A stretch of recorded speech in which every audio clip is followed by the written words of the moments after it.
Lunch खत्म होते ही class teacher सुमन class में अपना पीरियड लेने आई, लेकिन उसके पेट में अचानक से गुड़गुड़ाहट शुरू हो गई। आखिर उसने लंच में 5 मूली के पराठे जो खाए थे। ओ गॉड, अब ये पेट में अचानक गुड़गुड़ाहट क्यों शुरू हो गई? लगता है गैस बन गई है। एक काम करती हूँ, धीरे से गैस छोड़ देती हूँ, किसी को पता भी नहीं चलेगा। सुमन धीरे से गैस छोड़ती है, लेकिन तभी सारी क्लास में बदबू फैल जाती है।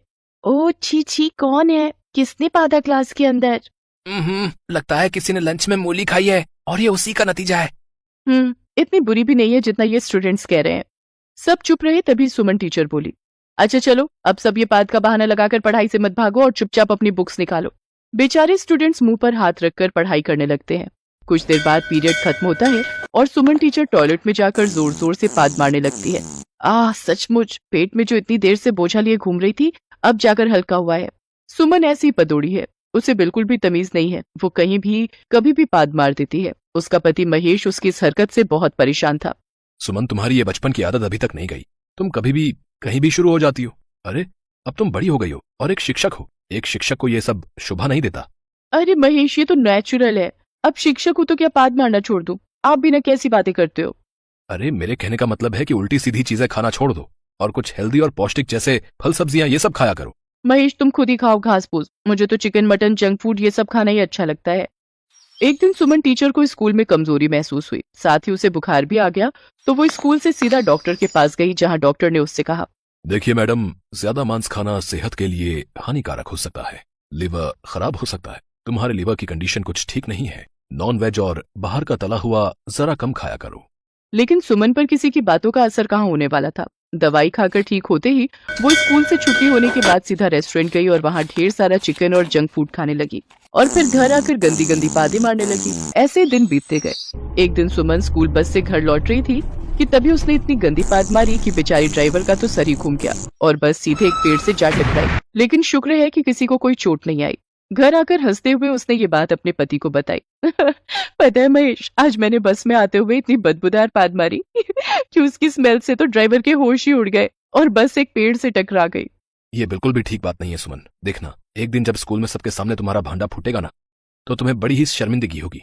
तुम भी ना खामखा की टेंशन पाल बैठते हो। किसी को कुछ भी पता नहीं चलेगा, समझे? सुमन की इस हरकत से घर और स्कूल वाले सभी उससे परेशान हो गए थे। अब तो सारे स्कूल में ये बात फैल गई थी कि 8वीं क्लास में हमेशा पाद की बदबू रहती है। एक रोज स्कूल की ओर से स्टूडेंट्स को पिकनिक पर ले जाया गया। सुमन टीचर ने पिकनिक पर मिलने वाले मेन्यू के बारे में पहले से ही पता कर लिया था, जिस वजह से आज वो घर से कुछ भी खाकर नहीं आई थी। आज तो अपना पेट अच्छे से खाली करके आई हूँ और सुबह से अभी तक कुछ खाया भी नहीं, ताकि लजीजदार खाना पिकनिक पर खा सकूं। कुछ ही देर में सभी पिकनिक स्पॉट पर पहुंच गए और हलवाई वहां खाना बनाने लग गया। सुमन टीचर अपनी कुर्सी खाने के बगल में ही जमा कर बैठी रही। सभी बच्चे खेलने लग गए। हलवाई भैया, जरा जल्दी करो ना, मेरा मतलब है कि बच्चों को बहुत जोरों की भूख लगी होगी। 2 घंटे बाद खाना बनकर तैयार हो गया। बच्चों को खाना परोसने के बाद सुमन टीचर ने अपनी थाली अच्छे से भर ली और जल्दी जल्दी खाने लगी। उसने सबसे पहले अपनी भरी हुई थाली को खत्म कर दिया। उसके बाद 2 थाली भर के और खाना खाया। भैया, मुझे 6 पूरी और देना, और हाँ, इस बार गुलाब जामुन एक साथ 4 रख देना, बहुत भूख लगी है। पिकनिक खत्म होते ही सब लोग बस में बैठ गए। सुमन टीचर बस में बीचों बीच बैठ गई। बस जैसे ही चलने लगी, सुमन टीचर को पाद आ गई। उसने धीरे से पाद दिया और सारी बस में फिर से बदबू फैल गई। पता नहीं कौन है जो क्लास में तो क्या बस में भी हमें चैन से नहीं रहने देता। हर रोज हमें ये सूंघना पड़ता है। अब कम से कम आज तो मत पादो यार। ओह नो, पेट भरकर खाना खाने के बाद अब फिर से ये सब सूंघना पड़ेगा। अरे ये सब सूंघते सूंघते तो नाक के बाल भी जल गए। प्लीज यार, अब तो रुक जाओ। सब बच्चों की बातें सुनकर सुमन टीचर मन ही मन हंसने लगी। फिर हर 2-2 मिनट में वो पादने लगी, जिसकी बदबू से बच्चे उल्टियां करने लगे। पूरी बस गंदी गर्म हवा से भर गई। सभी स्टूडेंट्स बातें बनाने लगे। पता नहीं कौन पाद रहा है, ऐसा लग रहा है मानो किसी ने सुअर खाकर पादा हो। ये सब बातें ना सुननी पड़े, इसलिए सुमन टीचर ने अपने कानों में हेडफोन लगा लिया और उसमें फुल वॉल्यूम में गाने सुनने लगी। लेकिन गाने सुनते सुनते वो इतना खो गई कि वो भूल ही गई कि उसके फोन में हेडफोन लगा है। तभी उसे फिर से पाद आ गई। अरे यार, फिर से पाद आ गई। कोई नहीं, धीरे से छोड़ देती हूँ। वैसे भी बस में इतनी तेज म्यूजिक बज रहा है, किसे सुनाई देगा। सुमन ने जोर से पाद दिया। उसकी आवाज इतनी तेज थी कि सारी बस ही कांप उठी। कुछ ही देर बाद उसने लगातार एक के बाद एक कई बार पादा। वो खुद तो म्यूजिक की धुन में खोई हुई थी और ये भूल गई थी कि सब उसे सुन रहे हैं। उसने जब अपनी आंखें खोली तो सब उसी की ओर देख रहे थे। सुमन टीचर, तो आप ही हो वो पदोड़ी जिसने पूरी क्लास में बदबू फैला रखी थी इतने समय से? स्कूल चलो, आगे का फैसला वही होगा।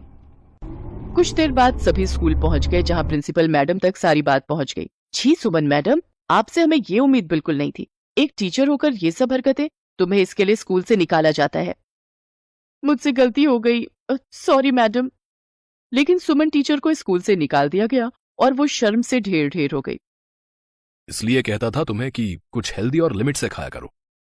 सुमन को अपनी गलती का एहसास हो गया और अब उसने जंक फूड को बाय बाय कह दिया और नॉनवेज भी महीने में एक बार ही खाने लगी और सिर्फ हेल्दी खाना ही खाने लगी। कुछ ही दिनों में उसकी पाद मारने की बीमारी ठीक हो गई और अब वो नई जगह, नए स्कूल में बच्चों को खुशी खुशी पढ़ाने लगी।